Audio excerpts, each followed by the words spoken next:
પહાડી વિસ્તારમાં આગામી 2 સપ્તાહ જોવા મળશે વેસ્ટર્ન ડિસ્ટર્બન્સની અસર। આ આગાહી કરી છે દેશના હવામાન વિભાગે। હવામાન વિભાગના મતે વેસ્ટર્ન ડિસ્ટર્બન્સની અસરના ભાગરૂપે વાતાવરણમાં જબરજસ્ત બદલાવ આવશે। 23મી જાન્યુઆરીથી દેશના કેટલાક ભાગમાં કાતિલ ઠંડી વચ્ચે વરસાદ વરસશે તો કેટલાક ભાગોમાં ભારે હિમવર્ષા થશે।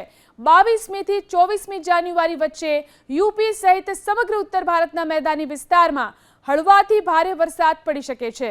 બીજી તરફ 2 થી 3 દિવસ ઉત્તર પશ્ચિમ ભારત અને બિહારમાં ગાઢ ધુમ્મસ જોવા મળી શકે છે। છેલ્લા 24 કલાકમાં હિમાચલ પ્રદેશમાં લઘુત્તમ તાપમાન -2.6 ડિગ્રી રહ્યું હતું। જમ્મુ કાશ્મીર લદ્દાખમાં પારો શૂન્યથી નીચે ગયો હતો।